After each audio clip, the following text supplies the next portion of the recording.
এই ক দিয়ে শব্দ বলতে বলেছি, কেরাতে বলিনি, বুঝেছিস? বল। কাক। কাক। ইংলিশে বল। কাইট। কাইট। কিন্তু শেষে ক, আজকে শুরু ক শেখাবো না, শেষে ক। কি হবে? একটা এক্সাম্পল বল দেখি, বলতে পারবি? আমি বলছি, চল। ইংলিশের ব্যাপারটা একেবারে গোলমেলে, বাংলায় শুধু একটাই কয়, কয় কাকা কাকি, বুঝেছো? কিন্তু ইংলিশে ক মানে আবার শুধু ক নয়, অনেক কিছু আছে। সি কে, আবার শুধু সি কে নয়, সি কে একসঙ্গে। তার চলো, ব্যাপারটা কি, এর পিছনে কি কারণ, ভেবো না যে কোনো কারণ নেই, এর পিছনে অনেক কারণ হয়েছে, এবং সেই কারণগুলো জেনে নিলে তোমাদের কিন্তু আর বানান ভুল হবে না। কেন লাস্টে সি, কেন লাস্টে কে, কেই বা নয় কেন, সি বা নয় কেন, উল্টো পাল্টা কেন হচ্ছে না। যেমন একটা এক্সাম্পল দিই, এখানে লজিক, ক উচ্চারণ ক কিন্তু বানানে সি। আবার এখানে মিল্ক, উচ্চারণ ক কিন্তু বানানে কে। আবার এখানে ডাক,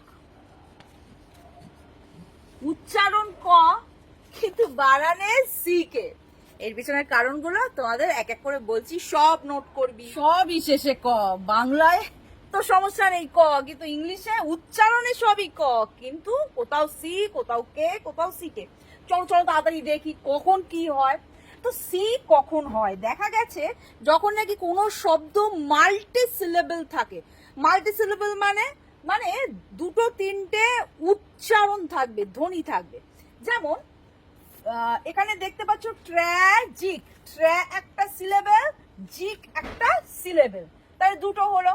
এই জন্য এখানে শেষে কয়ের উচ্চারণটা সি দিয়ে লেখা হচ্ছে। আবার এখানে দেখো প্যাসিফিক, তিনটে সিলেবেল, আর লাস্টে কি রয়েছে, এই জন্য ক উচ্চারণটা সি দিয়ে হচ্ছে। অর্থাৎ তোমরা হাতে তালি মেরে মেরে দেখবে যে কটা সিলেবেল হচ্ছে, যেই দেখবে বেশি সিলেবেল তখন তোমরা বুঝে যাবে যে লাস্টে সি হবে না, সরি লাস্টে কে হবে না, সি হবে। যেমন দেখো পিরিয়ডিক, আমরা পিরিয়ডিক টেবিল যেমন বলি, কটা সিলেবেল রয়েছে, পি রি অ ডিক, চারটে সিলেবেল, তার মানে নিশ্চয়ই লাস্টে সি হবে। সেরকমই লজিক, দুটো সিলেবেল, ফ্রলিক, দুটো সিলেবেল। আশা করি বুঝে গেছো। এবার নেক্সট চলে গিয়ে কখন শেষে কে বানানটা হবে, মানে উচ্চারণ ক কিন্তু বানানটা হবে কে। দেখা গেছে যে যখন নাকি লং ভাওয়েল উচ্চারণ হয়, মানে ভাওয়েলের উচ্চারণটা যখন লং হয় তখন কিন্তু শেষে কে হয়। অর্থাৎ একটা জিনিস বুঝে যাচ্ছ, যখন নাকি তুমি শব্দটা শুনছো তখন তার উচ্চারণ থেকে তোমাকে বুঝতে হবে যে শেষে সি হবে না কে হবে।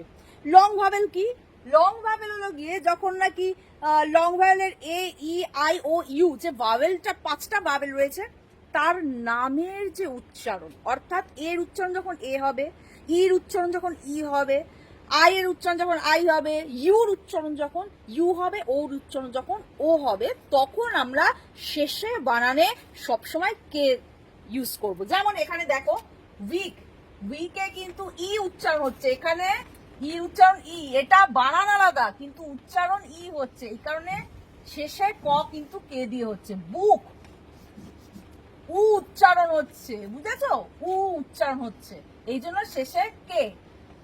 কুকেও তাই, লুকেও তাই। আবার এই পার্টটা একটু আলাদা করে দেখানো আছে, এখানে কি দেখছি, এখানে তো তোমরা বলতে পারো এখানে তো মিল্ক, আই উচ্চারণটা আই হচ্ছে না ই হচ্ছে, তাহলে কেন এখানে শেষে কে হলো। লক্ষ্য করে দেখো মিল্ক, পিঙ্ক, সিঙ্ক এর সবেই শেষে কে দিয়ে শেষ করা হয়েছে। যদিও ভাওয়েলের উচ্চারণ, এই যে ভাওয়েল, ভাওয়েলের উচ্চারণ কিন্তু আই নয় ই। কেন এরকম হচ্ছে, কারণ এর আগে কনসোনেন্ট আছে। হ্যাঁ, শুধু লং ভাওয়েল নয়, এর আগে যদি মানে বানানে কয়ের আগে উচ্চারণে যদি তোমরা কোনো কনসোনেন্ট শোনো, মানে লাস্টে কে তার আগে কনসোনেন্ট শুনছো, তখন কিন্তু বানানটা কে হবে। বুঝতে পারছো, একটু খেয়াল রাখলে এই বানানগুলো করা যায়। আবার কখন সিকে হয়, চলো দেখি কখন সিকে হয়।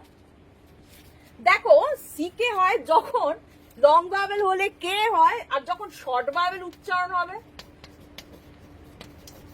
তখন হবে সি কে। হ্যাঁ, এর শর্ট ভাওয়েল উচ্চারণ হলো গিয়ে এ, তো এই জন্য ল্যাক, LACK, পিক, PICK। দেখো PI কিন্তু হলো গিয়ে তোমার শর্ট ভাওয়েল, তাই তো? ইটা শর্ট ভাওয়েল উচ্চারণ, আই এর শর্ট ভাওয়েল উচ্চারণ ই, এই জন্য সিকে। ঠিক দেখো এখানে পিঙ্ক হলো, কারণ হলো গিয়ে এখানেও কে হলো, কারণ কনসোনেন্ট আছে বলে। ঠিক সেরকমই ব্ল্যাক, ব্ল্যাকের সিকে হচ্ছে কারণ এ হলো গিয়ে এ উচ্চারণ, ব্যাকেও তাই, প্যাকেও তাই। ডাক, ডাকের ইউতে আ উচ্চারণ হচ্ছে, এই জন্য সিকে। ডেক, ডেকে ইতে এ উচ্চারণ হচ্ছে, এই জন্য শেষে সিকে। সুতরাং এখানে কি হলো যে উচ্চারণটা কিন্তু খুব ইম্পর্টেন্ট।